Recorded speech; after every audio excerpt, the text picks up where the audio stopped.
bienvenidos a la Daily Hustle. Soy Enrique Byrnes y presidente de esa mejor cerveza. No abate por No Filter Network. Will the Thrill Clark not with us today. But, and I can't believe I'm saying this, Miguelito Sandiaguito, a.k.a. Bobby Barrels, a.k.a. Bobby Ballhall, is with us today. Ladies and gentlemen, let's properly salute our boy. Yes, yes, yes, yes, yes, yes, yes, yes, yes, yes, yes, yes. Remember this, folks. When we are juiceful, we are useful. And when we are juiceless, we are fucking useless. A very pleasant good morning to you on the third day of April 2024. And Kowalski is back. What's up, dude? Buenos dias, Enrique Byrnes. It's an honor and a privilege to be back with you live from the Flatland Desert Oasis on the world's premier live streaming and interactive event and podcasting hosting platform, the No Filter Network. What the fuck is that on your upper lip? Well, that's the old Skipper upper lip stash. As most of you know by now, Byrnesy and I are starting the Mindbender Mental Performance Academies, but in partnership with the Let Them Play Baseball Academy. We got Mindbender Mental Performance that we're bringing in. So I think it was pretty apropos, and it was time to bring in the upper lip stash. It's quite pronounced, and I'm pleased at the direction that it's going. It looks like a squirrel has perched itself above your lip.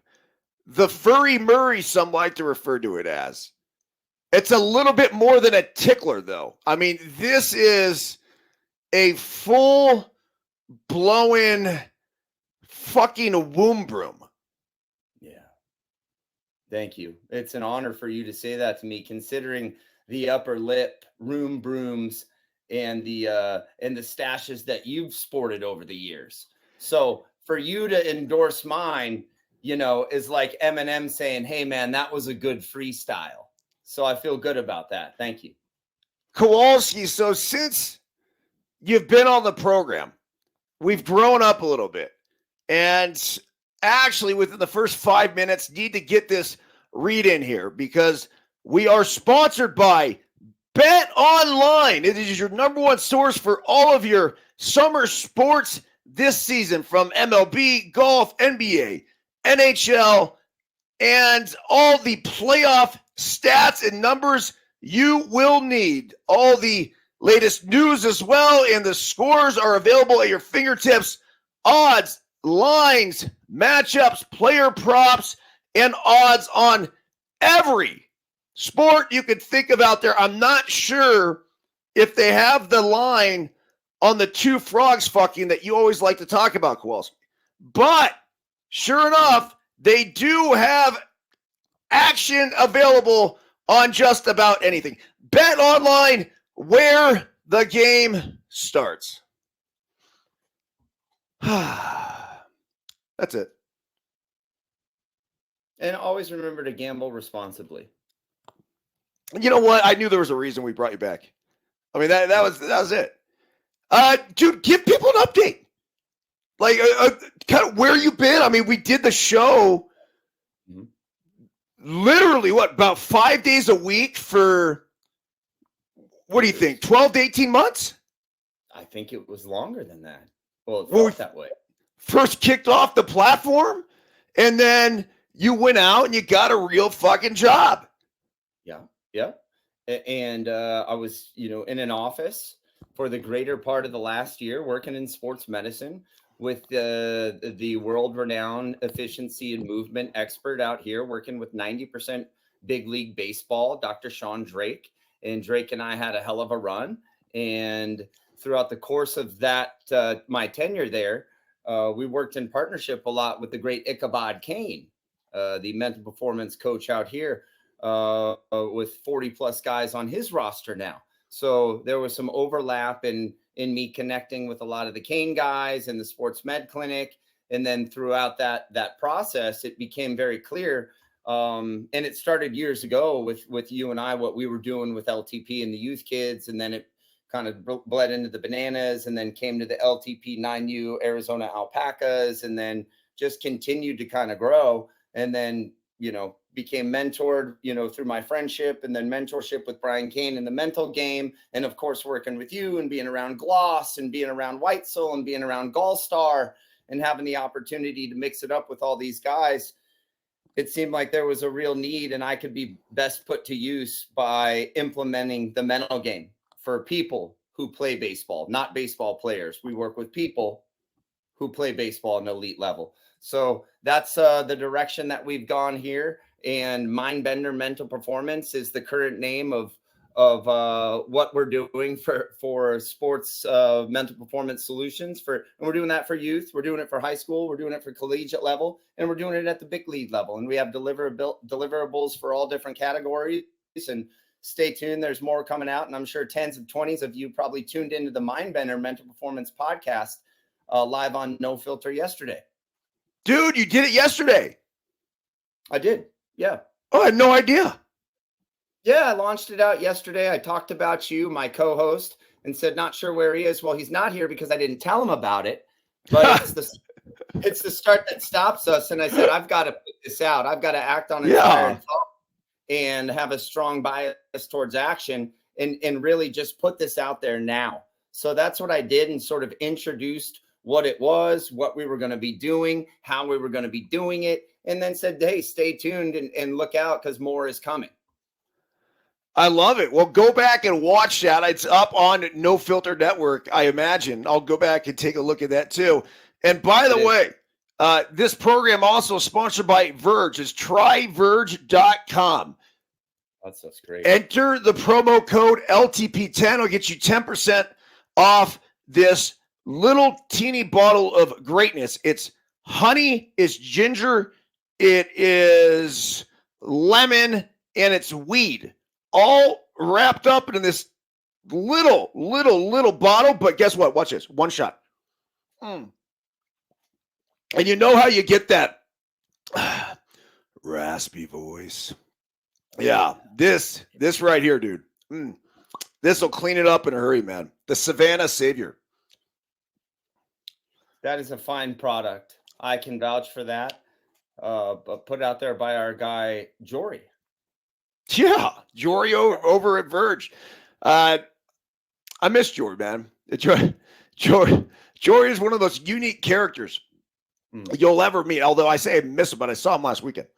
But he is a bundle of joy and a bundle of energy.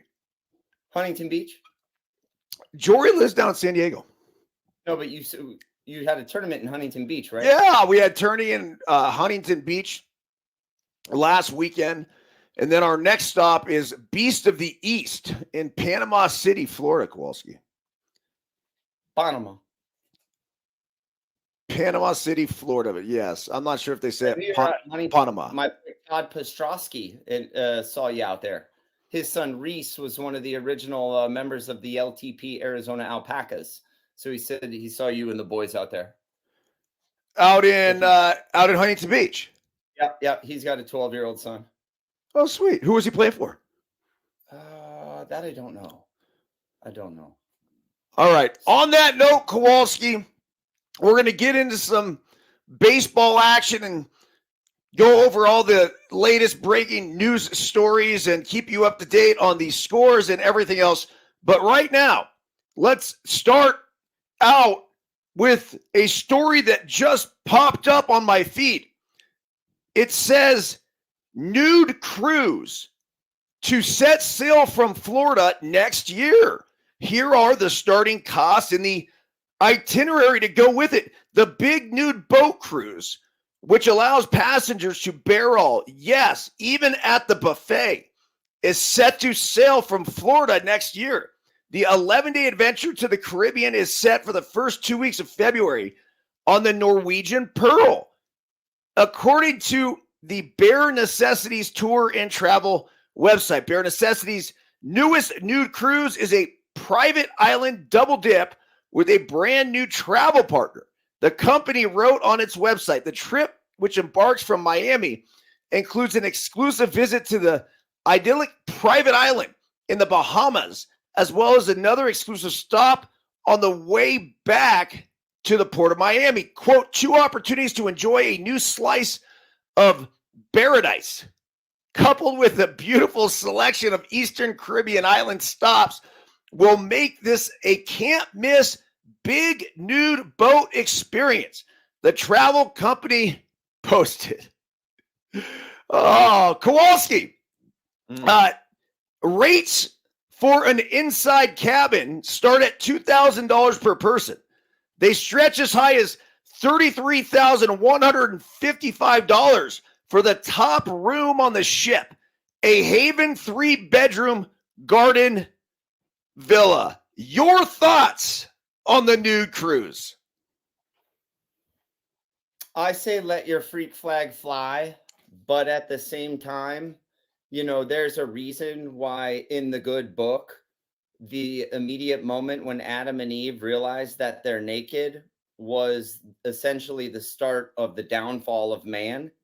And I think exposing our reproductive organs in a public setting, especially when you're talking about consuming food and drink, for me is not a cruise that I'd like to set sail on. But I'm glad that, there is an opportunity for these people to get out there and spend their free time, in a place where they feel like that, they're on what is this?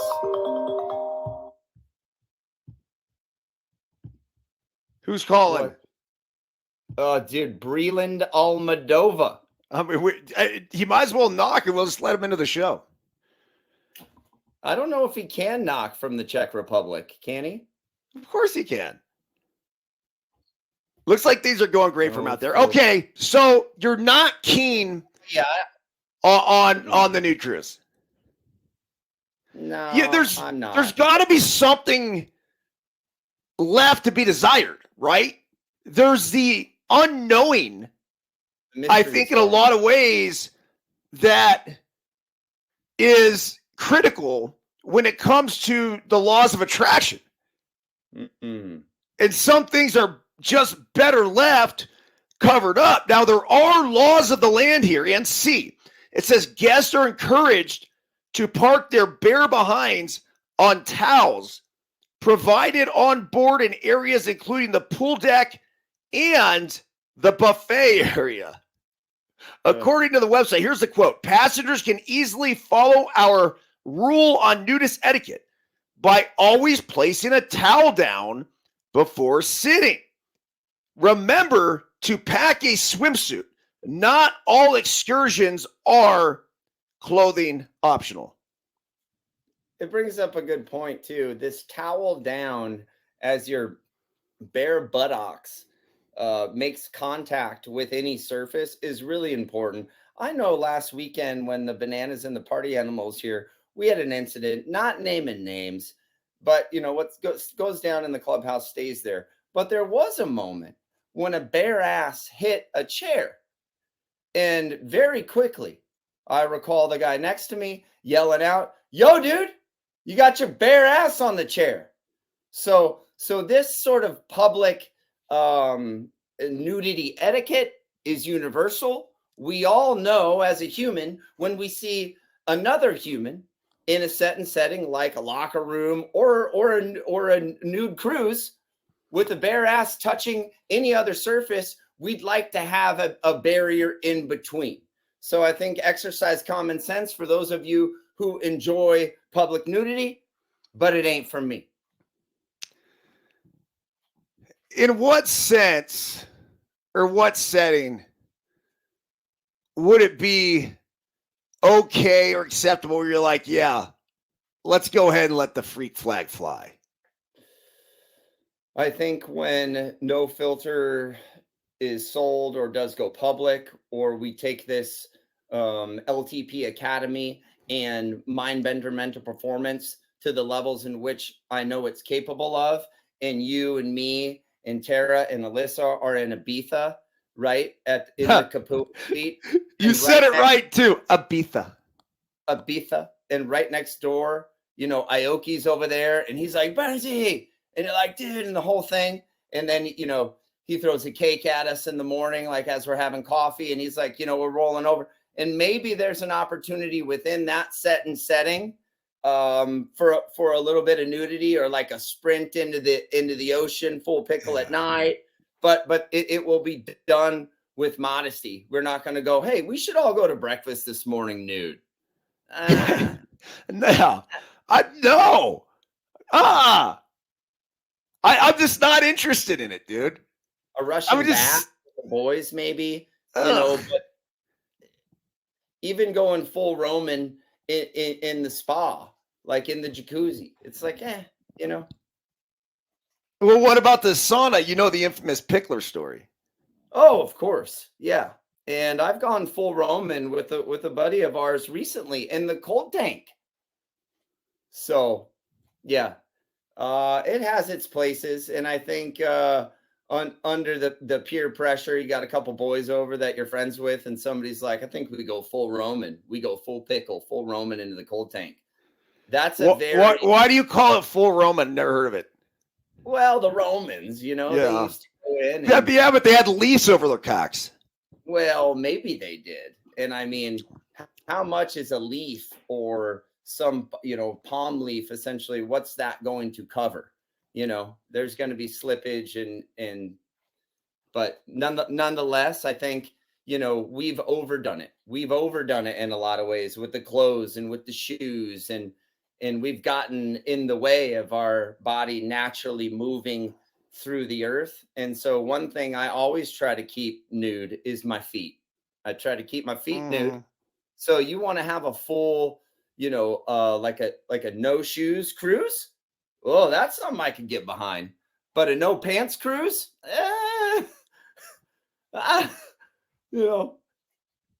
What about titties? Yeah, I mean, of course. I'm not opposed. Look, if it's a place where it is optional, you know what you're getting into, you know what you signed up for. So the topless thing, I'm totally unfazed by. I actually think that we're too conservative when it comes to that here in the United States. That should be optional everywhere. Like, you can't. Why do you allow me to go without a shirt? I mean, especially with the amount of dudes that are sporting the man titties these days. Oof. Like, who's gonna? Why are they legally allowed to expose those and the women aren't? Well, the other thing is too, you're seeing a lot less shirts off at baseball games. That used to be a thing everywhere. Our dads used to rip their shirts off whenever they got hot. It was just, throw them a shirt off. My father-in-law, Bob Kawa, I was told a story the other day. You think you know everything about your family when you've been around them for 25 years? No. Bob Kawa took his shirt off at Disneyland with his family in the Matterhorn line. And Disney came over and said, sir, can you put your shirt on? Nope, didn't happen because it was the 80s. No one said shit. Yeah. Oh, man, what a time. Oh, dude, Disneyland is the hottest place on earth. Full exposure everywhere. No, right? Yeah, you tape it. Oh, it's fucking miserable. And my wife, I mean, Tara and the kids want to go back to Disneyland.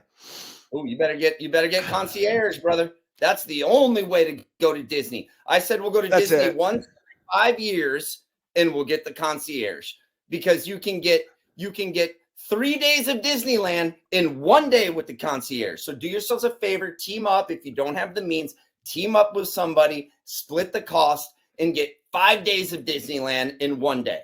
Isn't it super expensive? Like $2,500, maybe even $5,000. Or spend 7 hours in lines of your 12 hours at Disneyland. Or just not go. Oh, well, I mean, that's like, or just don't go on the nudist cruise. That's also, that's all. There's always a third door and maybe a fourth door on that cruise. All right. Yesterday in baseball action, the New York Mets came back to win. I mean, this was a hell of a game against the Chicago Cubs. It was a hell of a series, but it was Francisco Lindor who had been feeling ill. But the situation worsened on Wednesday evening for Lindor to ask out of the game. Here's a quote, Kowalski. He said, I was going to throw up at shortstop or do number 2 at shortstop. Feeling miserable, Lindor went home where his wife, Katia, had laid out a care package for him next to the bed. Katia placed water, nausea medicine, Tylenol, Pedialyte in an empty bag just in case. He barely slept, and he woke up still sick. But upon arriving at Citi Field and receiving an IV, Lindor began begging manager Carlos Mendoza to put him in the lineup. I love that. The manager relented, albeit to a point. Lindor would start Thursday's season finale against the Cubs on the bench, then enter at some point during the game. As Mendoza told him, look, I'll give you the first 4 or 5 innings off because I know you're going to come up big. And so Lindor did twice. He pinch hit, 2-run double. It brought the Mets within striking distance in the 6th before his walk-off 2-run double in the 11th gave him a 7-6 win over your Cubbies, Kowalski. A tremendous effort by Francisco Lindor, but I will tell you this, and I know we've talked about this before, and you're on the same page. Dude, I had some of my best games when I was sick. It completely takes your mind off of the task at hand, and it allows you to enter this sort of subconscious state where you're letting your natural ability and trained athleticism take over. So for all the people that want to say, oh, wow, I can't believe this happened, dude, fuck that. Michael Jordan proved that with his ridiculous performance after the quote-unquote flu game, which he was out gambling and getting fucked up all night. And he goes out there just mindlessly has the game of his life. Well, Lindor yesterday pulled it off as the mind bender. What do we call in the pod? Mind bender mental performance. Mind bender and tongue twister mental performance. Can you analyze Francisco Lindor's efforts from yesterday, please?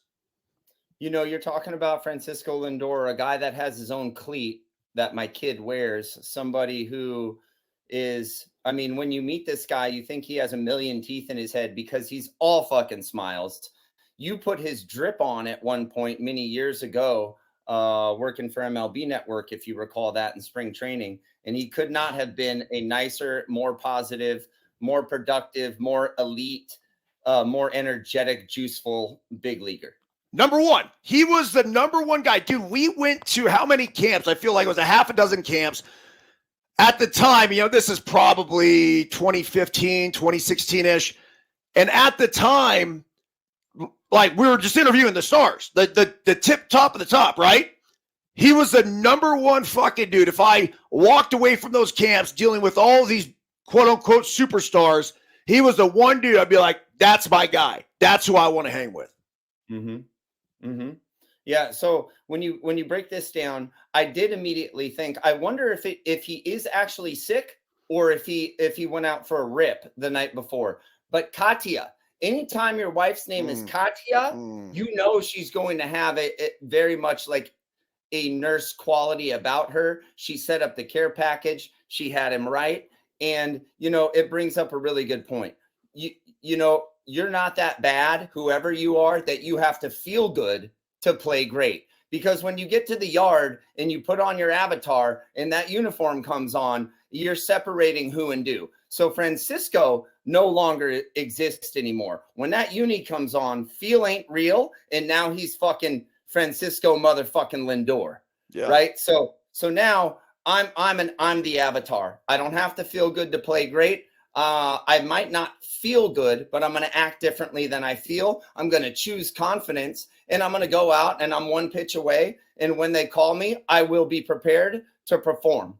So I think that's what we saw in a professional veteran like Francisco. He came up big and, you know, and it proves another thing. the best teams don't always win. The teams that play the best win. And the best players don't always win. But the players that play the best win. And the best players play the best when it means the most. And so as we recognize Francisco Lindor for his contributions in the Mets outcome last night, we cannot look past your boy Marte in right field and what he did in outfield matters, kids. I know everybody's a fucking shortstop, but man, like we like to say, outfield matters. And what he did out there in the outfield with the 2 assists yesterday was extraordinary outfield play. And we always like to watch the plays in the hole. And just a few days ago, the greatest outfield catch, and I have to, and I'm not just saying this to blow smoke, but man, the greatest outfield catch I think I've ever seen was by my boy right here in Oakland. The jump, well, I never seen anything like this. And I've watched it 100 times, and every time I go, wow, that's incredible. Now, did I rival that catch shoeless at the Field of Dreams with the catch in the gap that only you saw? Maybe, but probably not. It was an extraordinary catch, but yeah, Marte, we can't look past Marte and his 2 assists out there that preserved the outcome for the Mets as well. Well, the thing is that obviously as we get into this youth baseball thing, it's the teams that perfect the details, the ones who do all the little things correct, whether it's taking leads, getting jumps, pre-pitch is a big thing. As I've been watching Little League now, I don't even know if you know this, Biscuit's playing Little League. And so a lot of these kids are playing baseball basically for the first time. I guess it's not the first time because they've been in the Little League system, but they just, they're standing there like this. And so on the first practice, and I was just outside observer and watching everything go down, but I'm like, guys, like, hey, here, this is it. Like, if you could just master the pre-pitch, and I told the coach, I said, just yell out pre-pitch, and everyone is here on their toes as the ball's releasing the pitcher's hand across the plate, so they're ready. You guys will be one up. So it's just always about being ready. It's always about being prepared, always controlling what is within your control. And outfield beyond matters. Outfield is so fucking critical. And that's why we have 2 of our best athletes. I mean, you could argue and tell me they're the 2 best athletes on the team, and Gianni and Jesse, and I'd agree with you. But both of those guys are in the outfield almost every inning. Think about that. Like and we're at the youth baseball level, and our 2 best athletes are outfielders because it is so vital that when that ball is hit out there and it's hit into a gap, they are able to run it down, prevent extra bases, firing balls in, all of the above, dude. It is so huge. Now, it was the 19th anniversary of the catch in the bullpen the other day. And it's cool. And certainly it was one of the best catches that I ever made in my entire life. Now, it has gotten a lot of extra attention because it's been restored. And in the sense where MLB has basically brought it to almost like a high def quality, like you would be watching a game today. And so when you see the catch, back then we were right before the high def movement. I think this was 2005 and it was 2007, 8 when high def really became a thing. Well, it's awesome, right? I go running, I dive. I've said it a million times before. I didn't think I had a chance, but I'm like, you know what? Maybe I could just at least get a glove on it. And you never know. Flying through the air, boom, caught it at its lowest peak.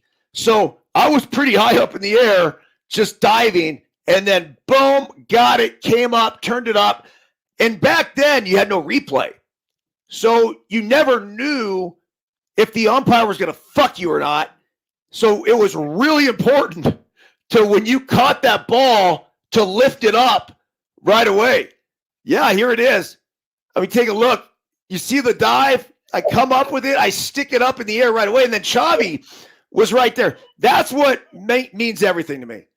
Like when I look back and think about that moment, to see Dukeshire, the fist pump, because obviously I didn't see that in real time. And then to have Chavi right there with the big dab up, and the look on his face was basically the same look that you saw on my face, like, holy shit, dude, you just fucking caught that ball. And I'm like, oh, it was just like a stunned moment. So really super cool. The other person that you actually see in there is one of my favorite teammates of all time, Marco Scudero. And so everybody, all the Giants fans, and Sissy Small Fry, thank you for the smoothie, but can remember Marco Scudero in, I think it was 2012, 2014, with the rain coming down when they were about to win the World Series, or maybe that was the National League pennant, but he was just an instrumental figure in the Giants World Series runs. Rob Dean, who is part of the Giants ownership group, called me before the Marco Scudero trade. And he goes, what do you think? I said, bro, this guy's going to win you a fucking World Series. And he goes, you're kidding, right? I said, no. I said, he's the most clutch player and biggest gamer I've ever played with.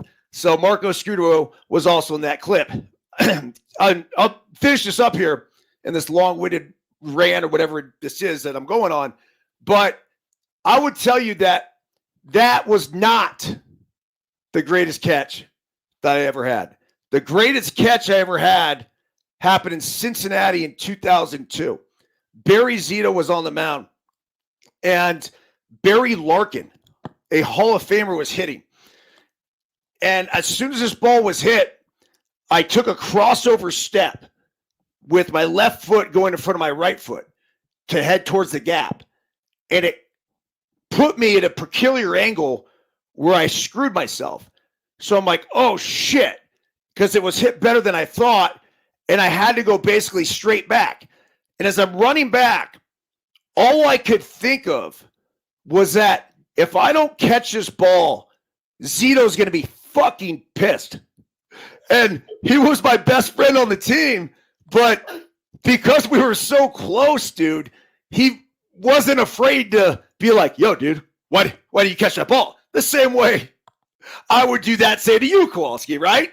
If we're pickleballing, and I'm like, yo, man, you got to come up with that. Well, as I'm running back, I'm like, dude, I'll never hear the end of this if I don't come up with this. So I launched into the air, much like that other one, and fully stretched out, tip of the glove, made the catch, came up with it. About a year ago, somebody sent it to me, and I fucking lost my mind. It was the first time I had seen that catch since the day it happened. Once it happened, I remember watching on Sports Center that night. And I remember where I was because I was at a bar in Cincinnati watching Sports Center that night. And I think that was the last time I saw it. And then here we were 20 years later, 20-something years later, and I saw it again. So I went back, and I'll go try to dig it up again today. But it is, I just wish it was restored like the other one because it's kind of grainy.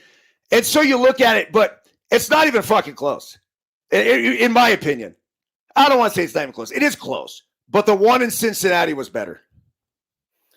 Correct me if I'm wrong. Did Kirby Puckett also rob Barry Larkin at the wall on that catch on the plexiglass, or was that somebody else? No, it wasn't Barry Larkin. It would have been somebody with the Braves in the World Series. Yes. So I don't know exactly who it was. We go back. Kirby Puckett. What a badass man. Yep. You'd gone too soon. Okay, hey, moving on here, Kowalski. So yesterday, you had Mike Yastrzemski, who is the grandson of Carl Yastrzemski, the Red Sox legend, Hall of Famer. Yastrzemski was at Fenway Park with the Giants. And prior to the game, Mike Yastrzemski was visited by his Hall of Fame grandfather, Carl. Obviously, one of the greatest Red Sox players of all time, the Giants right fielder was able to spend about 10 minutes with the man he calls Papa Yaz. And though they did not talk baseball, some magic certainly rubbed off on young Mike. Here's the quote from Mike. He says, "I think he left the car running when he came in here." That's so good, man. That's so Papa Yaz. He said that's normal. He's quick to the point. We didn't even really talk about hitting. He just asked how I was feeling physically. Good to see him, and it was fun to have him around for a minute. Well, Mike Yastrzemski then went out there and hit a 393-foot fucking nuke.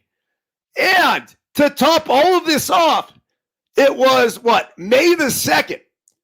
And his grandfather on May the 2nd, however many years ago, also hit not one, but 2 homers on May the 2nd at Fenway Park.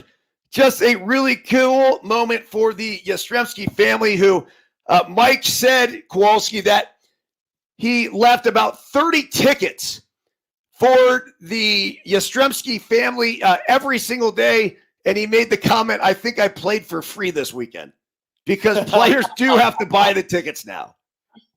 Yeah. Yeah. Oh, that's so great, man. Yeah. A little magic from Papa Yaz down to the kid. I mean, sometimes really, and that's a message for, guys who have knowledge in this game or feel it on their heart that they want to be the missionary now and plant trees of which the shade they will never sit under. And I think just presence, proximity is power. So Papa Yaz going into that clubhouse and chopping it up with young Mike, sometimes it's just about the aura that you can bring in, maybe a sentence or two that you can give to a young person that realigns and reshapes the lens in which they see themselves and themselves as a player. So never discount. It's like the book Atomic Habits that I know you've read.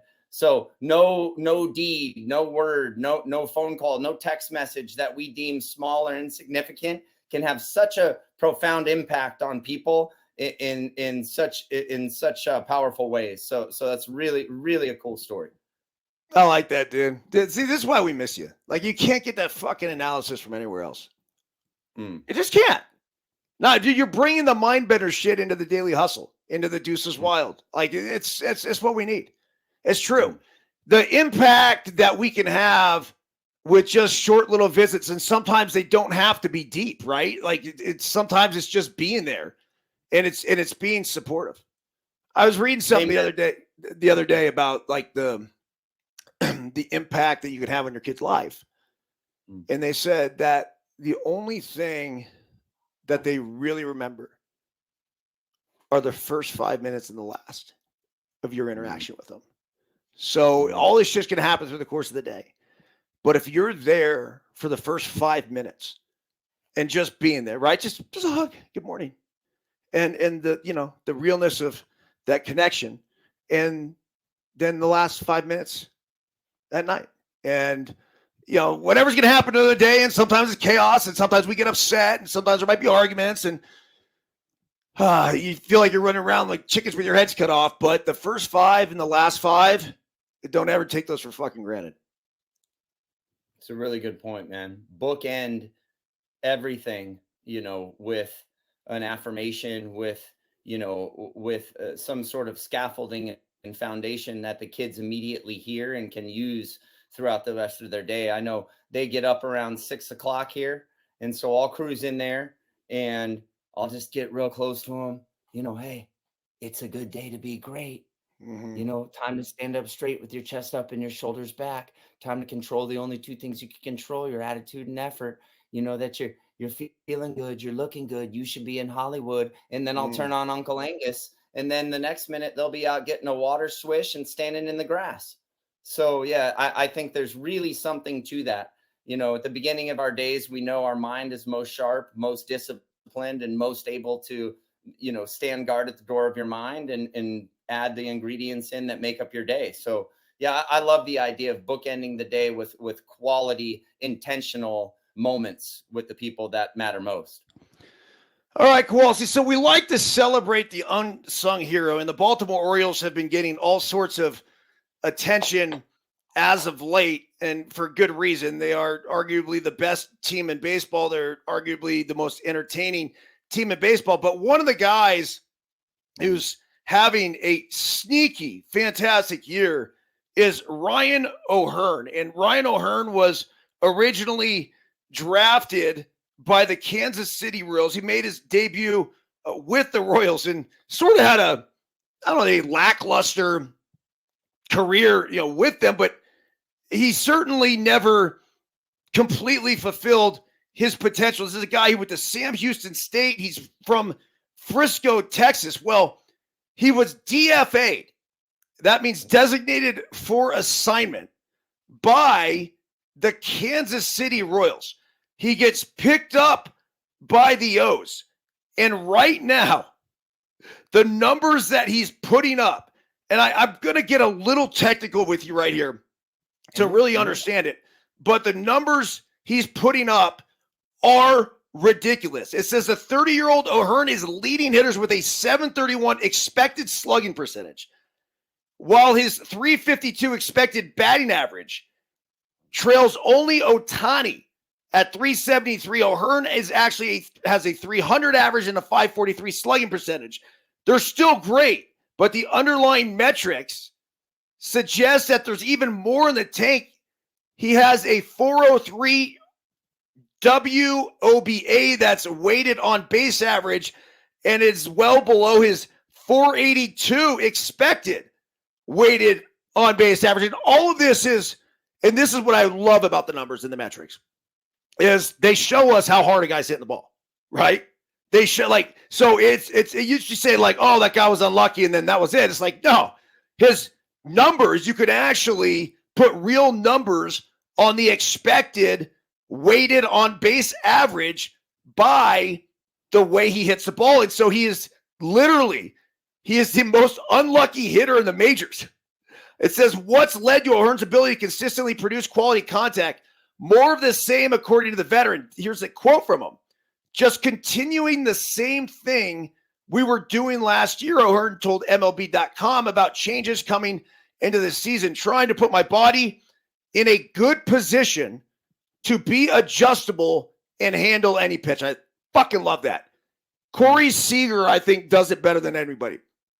He puts his body in a position to be able to handle any pitch. He has a swing rate of something like 80-something% of balls in the zone. Fastballs, curveballs, changeups, splits. It doesn't fucking matter. If you throw this guy a strike, he is banging. It says O'Hearn talked about the importance of producing hard contact, optimal angles, something he's done much better this season. His 14.3% barrel rate is a 4.2 percentage point improvement over last year, while O'Hearn's sweet spot percentage, batted balls between 8 and 32 degrees, has jumped up 6.2 points to 41%. O'Hearn ranks in the 87th percentile or better in barrel rate, sweet spot rate, and average exit velocity. The big thing here is, though, if you want to look at the difference and really why he's had so much success, Kowalski, I'm gonna stop here. Strikeout rate. Last year, 22.3%, which is not terrible. I venture to say the major league average is probably higher than that. This year, 8.9%. And walks up. Yup. We like guys who get on base. Put the fucking ball in play. Walk rate last year, 4.1%. This year, 11.4%. Last year, chase rate, 30.9%. This year, 18.4%. So Ryan O'Hearn, 30 years old, just coming into his own. And I want all baseball players to know and understand that my best year professionally happened at 31. So when you reach that peak and physically, it's scientifically proven that you're going to hit your peak in your, I think it's like early 20s, right? But when you're able to take the knowledge and experience and still physically keep yourself in a position to succeed, that's when it all comes together.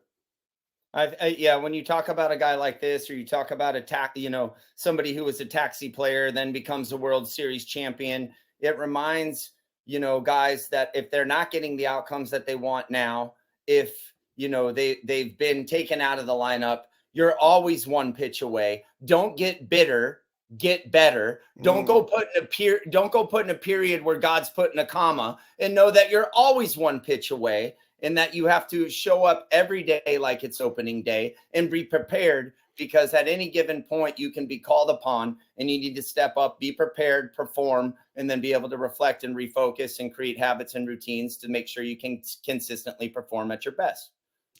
So Kowalski, I look forward to talking about this one right here, and I can't wait to hear your take on it.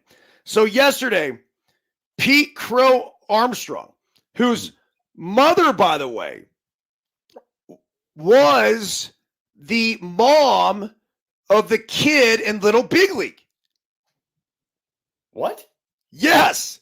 So Little Big League, that's the one where the kid becomes the manager, right? Yeah. So she was the mom in that movie. Her real son is not Billy Haywood, who ended up taking over the Minnesota Twins and managing that team. A great movie, by the way. I loved it. But her real son is actually Pete Crow Armstrong, who's a fucking young savage stud for the Chicago Cubs, dude. That's your guy. My dad, by the way, thinks he's Native American because of his name, which I think is hilarious. I cannot confirm or deny your father's belief here. He goes, how about the Indian kid the Cubs had? I said, what? This was 6 months ago. I go, Dad, so good. He goes, his name is Pete Crow Armstrong. He's a Native American boy. I said, Dad, no, man, he's not, dude. But nonetheless, Pops, you were right about PCA. He's on the come up. Okay, so right here, let me get in the argument. It says it's not often you see a pitcher hold a bag with it's not often you see a player holding a bag with his helmet. But on Thursday, that's exactly what happened with the Cubs' Pete Crow Armstrong against the Mets. But according to MLB, that bit of ingenuity. Oh, God. The bit of ingenuity actually should not have been allowed. Okay, so Crow Armstrong ends up barreling a ball down the right field line. And he goes sliding into second base, but as he's sliding to second base, the helmet starts to fall off, so he just grabs it. And he slides into the base. He actually slides past the base, but he puts his helmet on the base. The Mets then tag him. He's ruled safe. And there it is. But according to MLB, that bit of ingenuity actually should not have been allowed. I don't get it, though, because how can you not allow that? And this is a point that you made earlier, Kowalski, when you're allowing all of these players now to put these fucking oven mitts on. I don't recall seeing the greatest base stealer in the history of the world ever wearing an oven mitt. The great Ricky Henderson. I don't recall Ricky wearing an oven mitt. And in fact, I recall Ricky sliding into throw pillows, not king size bed pillows. And this, so I don't know. They're going to certainly have to look at this rule and come up with rule changes for that, and rule changes for collisions at home plate and what's going to happen there too. So I think they're going to have to start looking at a couple of these and clean them up. But just as soon as like we go, oh, this fucking pitch clock, they're changing the game, and now we forgot about it, and games are moving along at a faster clip, and none of us mind. So, and I think pitchers have learned how to not walk down the rubber and grab the ball down here 6 feet in front of in front of their their bump. Instead, pitch, take a step back, receive the ball on the rubber, and immediately have the advantage over the hitter from there. So I think the pitchers have made the adjustment there. But what happens as far as the rule change with the extension of a player's body using equipment? If we're going to come down on PCA the way that we've done, but yet guys are sliding around with 3 extra inches of a mitten on their hand, so it's got to get cleaned up. It says the Mets broadcast thought the play and the ruling were odd, so it reached out to MLB for an official explanation. And that's when it was reported that Crow Armstrong would have been ruled out if the Mets had challenged the play. The reasoning is you can't use equipment to gain an advantage. Well, fuck, man. They've got to look into the oven mitts. Right? Yeah. This is an epidemic. Yep. So, interesting. Yeah, well, they've got to figure it out. And because we've got to assume that guys know this and they're putting on an oven mitt that's giving them as much off the hand as possible. And why wouldn't you? Yeah, and why wouldn't you? Why wouldn't you? So, a little cold trickle there, getting a little extra, bending the rules a little bit, but they're playing within the rules that they've been given. So, yeah, but watch out for PCA. This guy makes sick catches in the outfield. He comes into his box confident. He's 10 feet tall and bulletproof. When he got K'd yesterday in the Met series, he let out a vivacious and robust fuck when he got out. I like that. So I'm sure Dansby and some of the boys pulled him aside and said, yo, dude, let's go left field foul pole, let it go, breath on the barrel, and then give yourself the 3 keys to keep it simple, whatever that is for you. I know Hader likes to use breathe, let it eat, fuck you when he pitches. So, whatever that is for you, you step in there and tell yourself that. But left field foul pole, let it go, breath on the barrel. Then we go to our 3 keys, see ball, be easy, hammer it. That might serve PCA a little bit better than a fuck slamming the bat. But nonetheless, the kid's got a lot of passion. I like the release. I actually don't mind it if you're a quick snap guy and you're over it.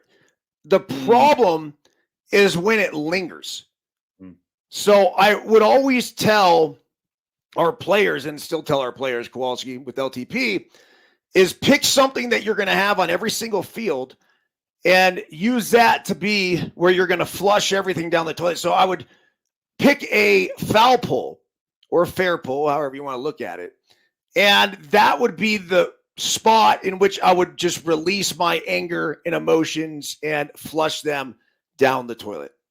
And I think that's exactly what we're talking about. And you're hearing it from somebody, not from me, who never went to the top of the mountain, because those who can play, those who can't coach. So it's a 3-step signal light release. We go focal point for you and for me. We're talking about left field foul pole, let it go.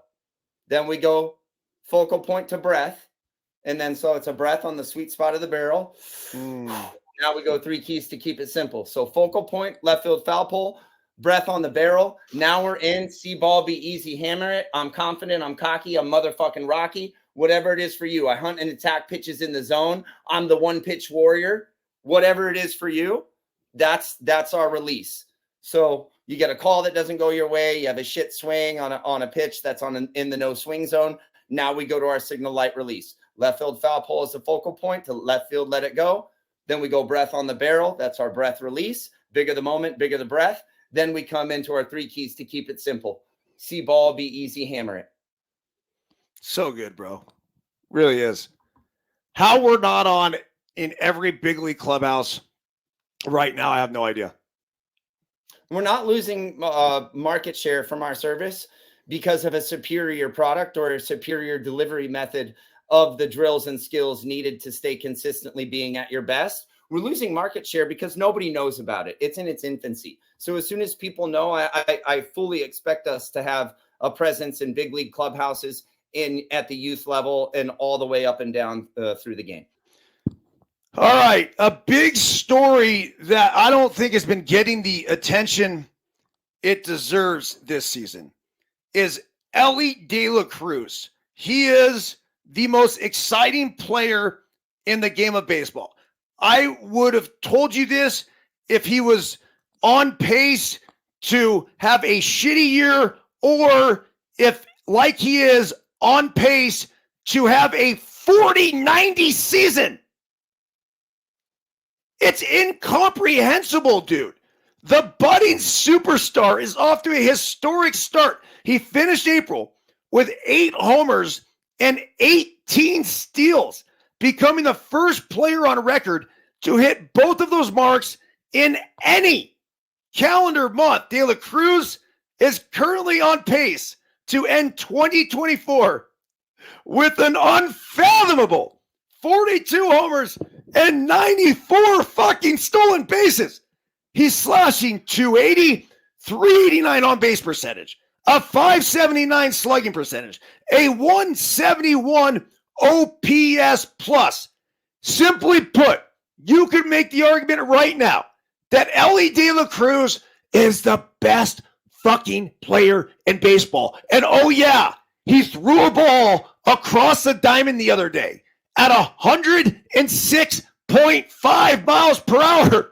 And the first baseman, a big league first baseman, he couldn't fucking catch it.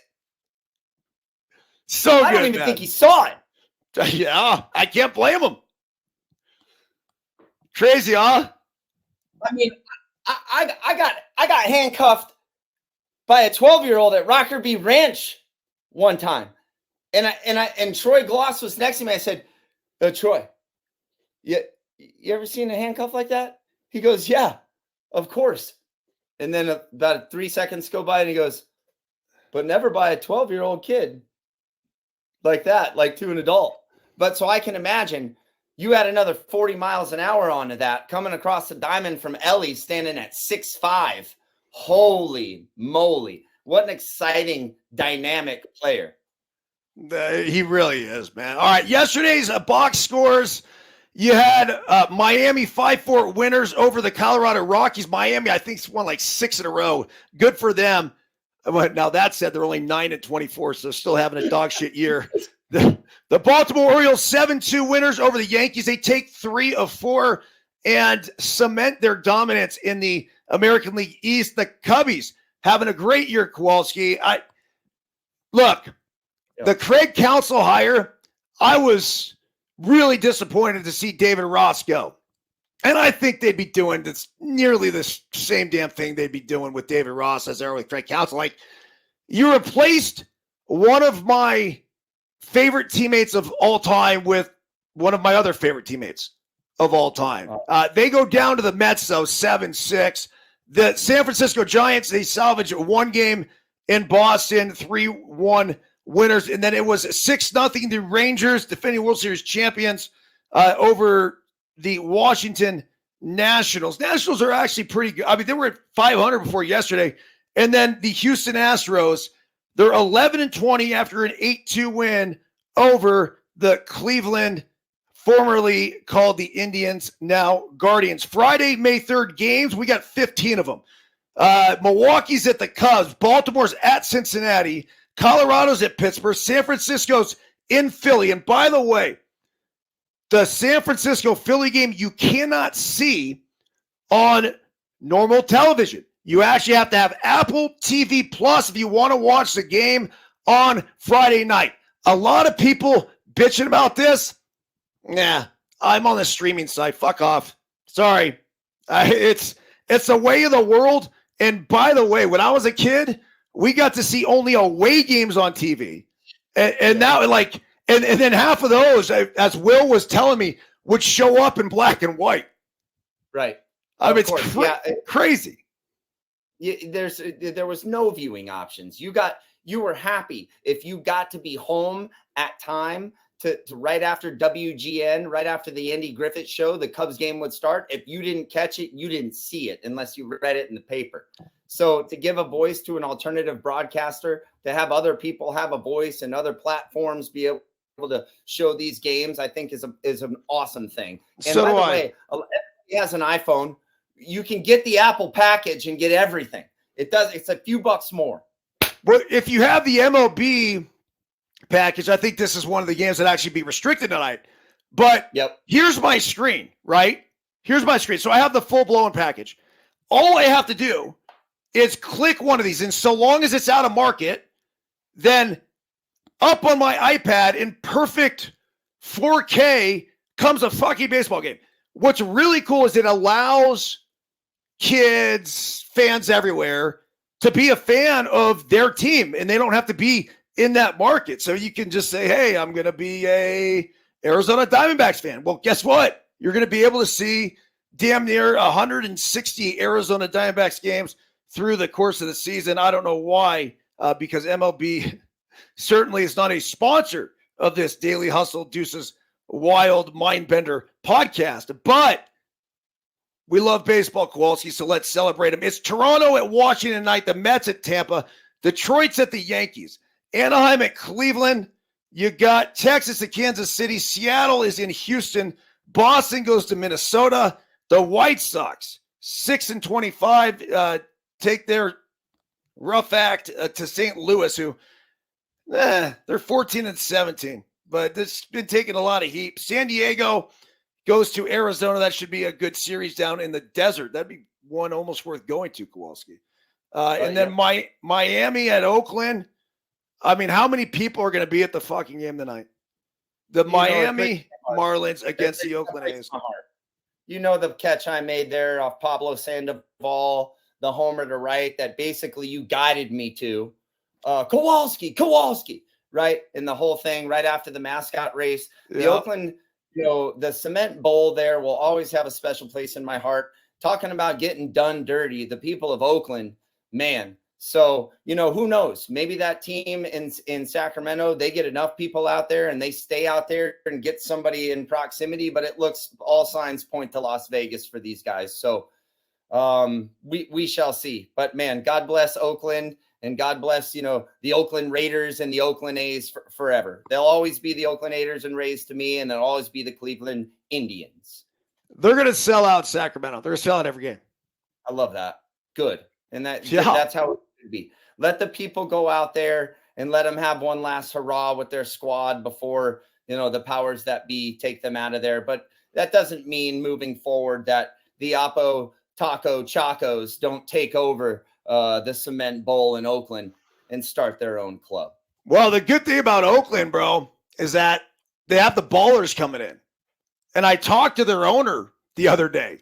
And this is a real thing. I mean, it's a whole other conversation you and I can have offline about, but really, really excited with everything that the Oakland Ballers are doing. This is going to be something that I could see grow to a banana ball type level. Now, specifically, are the Ballers within the next few years going to ravel the bananas? No. But the type of baseball that they're creating, the league they're creating, the hip hop, the flavor, the culture, the chip on their shoulder, Oakland, blue collar, like that's everything. And they're playing in this old historic ballpark that these Oakland natives, whether Ricky Henderson and Marshall Lynch. I mean, they're Mitchell Page, man. Mitchell Page. I mean, there are so many of these great fucking Oakland legends played at this park. And what they're doing is they're bringing in stands. And so they're turning it into a stadium. Wow. Right? So they're going to, I don't know what the number is, but say 5,000-10,000 people that they'll create the stadium around the park. So really excited to see where this goes. And Kowalski, I offered up our services. That it. Just, hey, however we can help you develop this, we're in. And I will send you the right guys. And mention Breland Almodovar, someone who I think knows how to play a style of baseball better than anybody. He's still the best. There's some good ones, right? Bill Leroy, obviously legit and everything that he's done. Kyle Louise doesn't get much better on the mound and being a banana ball style pitcher. You had D.R. Meadows doing the backflips in center. Still, in my opinion, the best who's ever done banana ball / party animal ball is Breland. He had the ultimate, right? Oh, the ultimate, as far as just like the scripts, the athleticism, his ability to intelligently improvise in the moment to create memories for fans. I mean, nobody put more smiles and did more good out in Banana Land as far as the performance when the game was on than Breland did. So, but I feel like we owe it to guys like Sal Bando. We owe it to guys like Bob Welch. How about Bert Campaneris, dude? Huh? How about guys like Carney Lansford? Come on, Oakland. Love Carney. How about our guy Terry Steinbach, the ultimate field commander?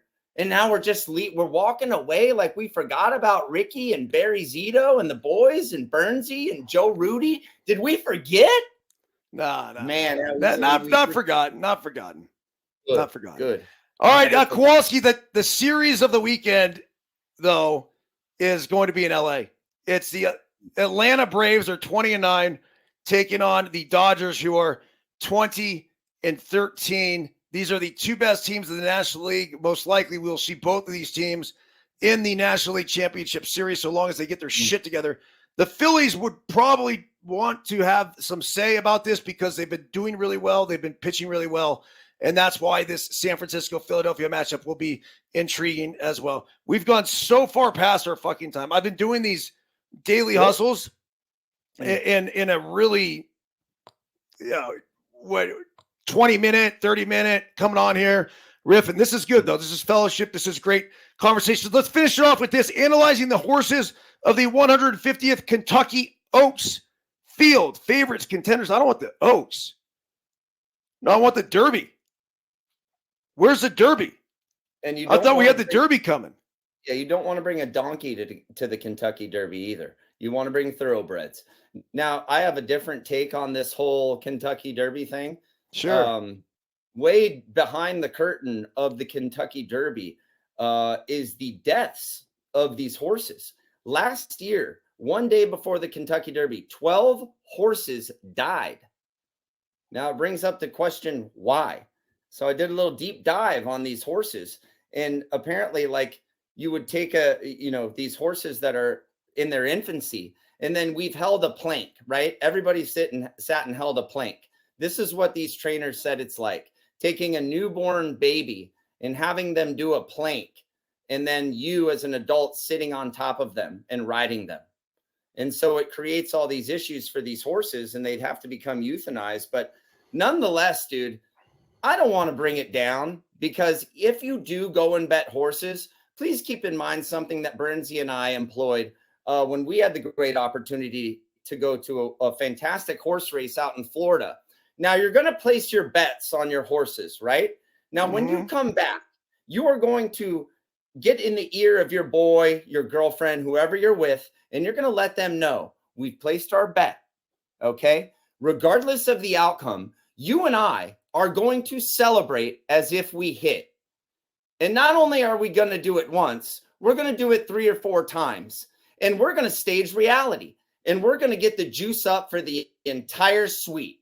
And so regardless of the outcome of your horse, do us a favor, stage a little reality and just pretend that you won. And just feel the feeling of that. So after, when you're in your Uber cruising home, you can look at your boy and go, man, how about that? We lost all 3 races, but we pretended we won. And the energy in the suite was infectious. So when you do bet the horses, go ahead and make a pact with a buddy of yours out there and celebrate every one of those, regardless of if your horse came across the line or not. Dude, we got to do that. Yeah. Right. I mean, I'm talking just massive celebrations. That's so good. Oh, all right. I had an article here about it, but now it's not here. So fuck it. On that note, have a fantastic weekend, Kowalski. It was a pleasure having you back. The Deuces Wild Daily Hustle Mindbender podcast, we'll call this one. Thank you. Yeah, it's been a real honor and a privilege to be back with you, Byrnesy, and make sure that you're focusing on the core elements of life: eating, moving, mindset, and sleep. What are you doing to make sure you're eating good? What are you doing to move? What are you doing for your mindset? And what are you doing to make sure that you take advantage of the greatest performance enhancing action and behavior that we have, and that's our sleep. Coming from two guys that have been going Chuck Woolery for 20 years, but nonetheless, we know it's important for elite athletes on the come up. And by the way, if you're listening to this on Apple, Spotify, anywhere else, we film this usually sometime between 8 and 10 a.m. on No Filter Network. That's nofilter.net. Come and join us. And we're live. We're interactive. I mean, we keep things flowing. We like to hit everything from life optimization, obviously a lot of baseball. But Kowalski, you know, as Stormy Byrnes is typically, some people think he retires during the spring and summer months. That is not true. He is still here, and you've inspired me to give a little boop, boop, boop, boop, boop, boop, boop. In Phoenix today, 83 degrees, a high of 93. It's getting fucking hot, huh? Mm-hmm. Duluth, Minnesota, our girl Jean, I don't know where she's been. High is 65, currently 58 degrees. Chattanooga, Tennessee, Amo, 78 degrees, high of 79. And how about Gary Tagliafico? Long live. What was it? The Pride of Peninsula? The Peninsula fucking Mets. Peninsula Mets. The Pride of Peninsula Mets. That's right. Yes. 61 degrees in San Mateo today. Las Vegas, Nevada is 78 degrees. We got Michael out there. Savannah, Georgia, the land of the Platinos. 83 degrees, high of 84. Fresno, where the Bananas are actually going to be tonight. 70 degrees, high of 84. So an absolutely gorgeous day out there. Bakersfield, Buckwheat, 70 degrees right now, high of 83. Hemet, California, Stephen Luker. These are personalized weather reports. You get this nowhere fucking else. 65 degrees, high of 78. John Emmanuel Ramos, Henderson, and Makati City. 82 degrees, a high of 97. And of course, rain showers on the way. Cherry Hill, New Jersey, Duncan Dad, 63 degrees, high of 66. Montgomery, Alabama, the home of the Biscuits, 86 degrees, high of 88. Germantown, that's Jesse Byrnes, my brother from another mother, 69 degrees, high of 73. Orchard Park, Pat O'Connell and the crew, 77 degrees, high of 79. South Haven, Mississippi, 56 degrees, high of 63. That's home of PGI. Boise, Idaho. Wow. RJ, 53 degrees, high of 65. Looks like a good day. And here in Truckee, California, Kowalski, 51 degrees, high of 61. And we got, tomorrow the weather's changing. We're going to have rain. We're going to have snow. It'll be a high of 41. But we have a winter weather advisory in effect in Lucas, Texas, Paw Bart, Grayford, Texas, Rockerbie Ranch, 77 degrees, high of 82. So really nice out there as well. And if I may, currently in the HMB, Pepe! 10 degrees, warming up to a brisk 61 and cloudy. Shout out to Pepe in the HMB, and of course the ocean course at the Ritz-Carlton in Half Moon Bay. Byrnes, back over to you. 5-year anniversary. How about that? Just happened. 5-year anniversary of the 420-hole adventure. Really? Number one junior golfer out of Illinois, my boy Ty. I was talking to him last night, and I think there was a little bit of like, what the fuck do you know about golf? And I said, hang on, kid. Let me share my screen with you so you know that I'm deep within the golf game here. And then I showed him the YouTube clip of the 420, and he couldn't believe it. I mean, so it verified me in the golf game, and I think it built a bridge for me and the number one golfer in the state of Illinois. Don't forget to go to ericbyrnes.com, pick up a copy of Let Them Play, a parenting and coaching guide to youth sports. Get yourself a flippy there as well. This is a double bird middle finger coming at you. It's not saying fuck you to the world like some people think. It's saying, world, we love you, but get the fuck out of my way. You bring up a great point that we cannot, you bringing up flippy like this. Guys, Byrnes, you got to be careful who you're fucking. Am I right? Because there's 3 fuck buckets, you guys. Fuck me. Uh-oh. Fuck me. That's never good. It's never going to last. It's not productive. It's below the line. It's not elite. Then you have fuck you, right? Fuck you. It can be good. It can work for you to let the dog out for a little bit, but it's not sustainable. And then you walk around pathological and you're fucking become Cain and Abel. Then there's fuck it. And that's essentially what Flippy's saying, guys. Fuck it to the things that you can't control. Fuck it to the purpose lies. Fuck it to the negativity. Fuck it to the drama. Fuck it to the doom scrolling. Fuck it to the procrastination. So be careful who you're fucking and pay attention to your fuck buckets. I love the term fuck bucket. That is really good. All right. I want to play pickleball, dude. Enjoy. You pick. Do me a favor, dude. Are you going to hit some pickleballs today? We got to get your game Trump tight, dude. I haven't touched a pickle paddle since you were here. Oh, it's disgusting.